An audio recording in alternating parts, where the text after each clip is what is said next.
Hi, and welcome to Quid Pros Quo. I'm Zac. And I'm Rin. And today, we are talking about short stories. This is so exciting. Yeah, I'm super excited about this. I have written quite a few short stories, and they're so much fun because you get to try out things without the commitment of doing a novel, where you can finish a short story in a relatively short period of time, whereas a novel is some commitment that will take multiple months to multiple years, depending on what your process is and how that ends up working. So I'm super excited for this episode. Yes, this one will be good.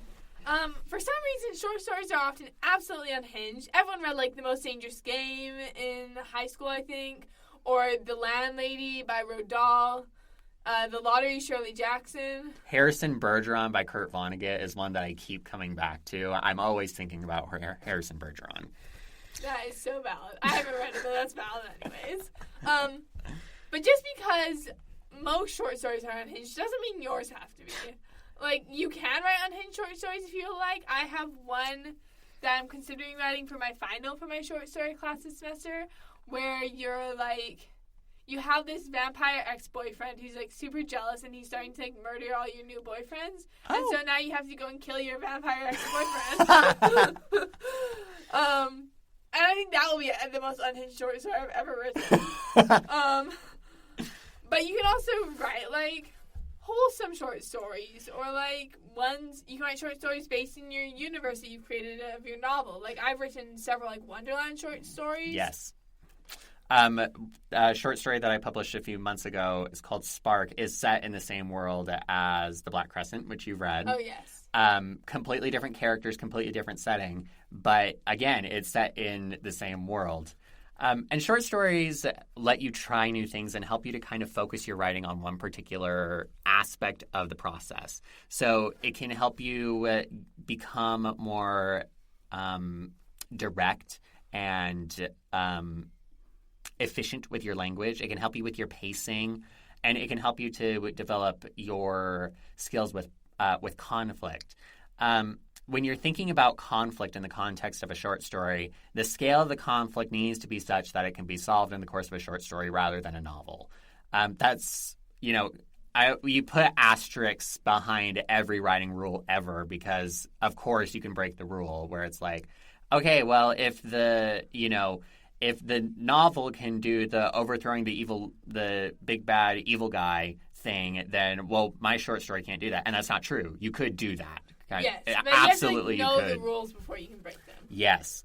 And one of the things that was really helpful for me when I was thinking about short story conflicts is to think about TV shows with an episodic format. So these are shows like SpongeBob, Jimmy Neutron for younger audiences, and then with older audiences, this is more along the lines of like Psych or for people who are even older, Seinfeld, where you have the status quo. And I will use SpongeBob as an example, and I will use a very specific SpongeBob episode as an example. For SpongeBob, you have the characters, and they're stuck inside of their lives, and the point of each episode is to introduce some disruption into the status quo. So in the episode that I'm thinking of, Squidward gets hit in the face with a door, and he becomes beautiful, right? So he has this new life where he's beautiful and people are paying attention to him, and that's the disruption, and we develop that over the course of the story where it's like, oh, what is it like to have Squidward be beautiful kind of thing. And then you have the return to the status quo where he hits his head against one of the support beams in the Krusty Krab, and he goes back to being ugly. And we return to the status quo. So you have introduce conflict, develop the conflict, resolution. That kind of model can be helpful when you're thinking about writing short stories. Absolutely. Wow, I feel like you just covered like the whole episode. Nice job. Thank you. I would like to talk a little bit about my experience, and I was never really into short stories. I prefer working like long form. Yes. But for my English 318 class, it's like entirely short stories. So I've written more short stories in the past like 3 months than I think I ever have in my whole life. Because I've written, like, just so many for this class, like, and so many drafts of it. But we've had focuses on, like, character for one thing and setting for another, conflict for another, and the one I just finished was for the single effect. And the single effect is when everything in the story works on evoking one emotion in the reader. Yeah. And this is, like, super important to short stories. It's, like, less important to novels, unless you want a very thematic novel. Yes. But short stories, like, especially, like, fairy tales, which is what I deal a lot in, like, fairy tale retellings. Like, you want, like, a moral to the story. You want, like, a theme. So you just have to, like, make all of your word choice and characters all evoke the same emotion. Trigger warning for this next short story I'm going to talk about. It talks about suicide. So if you don't want to listen to that, you can skip ahead a little bit. But I just wrote a short story where, like, the main character's super suicidal and they're on a manic depressive walk, and it was, like, really a hard short story to write. I was, like, crying the whole time. But the, like, one emotion I was going for was, like, this hopelessness. And then eventually, like, twisting that into some form of hope. Like, hope against hopelessness. Yeah.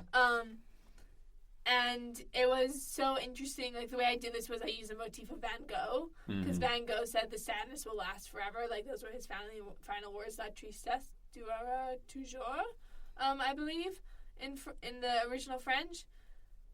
But I, like, had him, like, themes of, like, Van Gogh and Van Gogh's, like, death, like, woven throughout the story, and, like, that all contributed to the single effect. And you can use, like, with your examples that you gave there, you had these different aspects of the writing that you were focusing on. You can also use it to practice certain techniques. So a couple weeks ago, we talked about the object correlative. You can practice doing that in the context of a short story.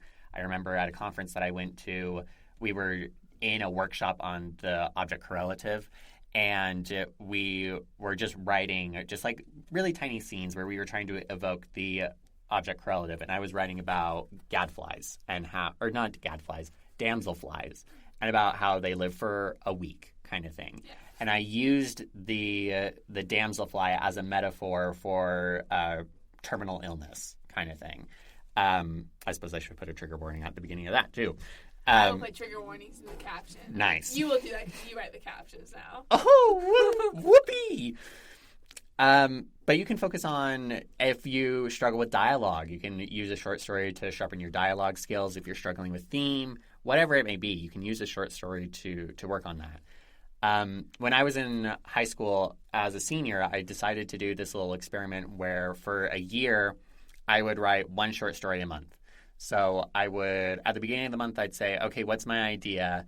And then I would draft it, I would edit it, and by the end of the month, I would have a short story, and so I could start sending it off to short story magazines. I stopped doing that fairly quickly because I realized that nobody reads short story magazines, which is unfortunate. But I was still writing these short stories, and so I have this corpus of work that I can draw on where it's like, oh, here's a cute little story about child trying to communicate with his friend who was deported through paper cranes. Or here's a story about two siblings trying to work through the conflict of living together after their parents are no longer in the picture. Or here's a horror short story that I wrote in an epistolary format, which I had never done before. You can experiment a lot with those short stories. Of course. As always, show, don't tell. This is super obvious in short stories. Like, one of my drafts for my class, like, my teacher, like, ran and she's like, Rin, this is not your, like, normal, like, prose. Like, this is so tell, not show. And it, like, just didn't work. And then I ended up just scrapping that whole idea and doing something else. But you got to make your words count. You have this money metaphor in the notes. Like, if every word of a word dollar is each part of the story worth the words you're spending it on. And I've never thought about that before, but that's really interesting. Yeah, when I'm grading student papers, I will often use the money metaphor because they have a word limit. So for one of the last essays that they wrote, they had a 600-word limit. So I'm like, is your introduction worth 125 words? Is it worth $125 when you only have $600 to spend? Maybe not. Maybe you cut it down to, like, your thesis and move on. But in the case of a short story, again, it's like in one of the last episodes I talked about cryogenically freezing large portions of the Amnesia Code, where I took a look at that and I said, this is a 20,000 word story. And this 20,000 word story is not worth $20,000. So I'm going to take out 12,000 words. Nice. And those 8,000 words are much more worthwhile kind of thing. Absolutely. That's all the time we have for today. If you want to talk to us about short stories, you should email us at quidprosquo@gmail.com. And we would love to hear from you. Thank you so much for listening to Quid Pros Quo.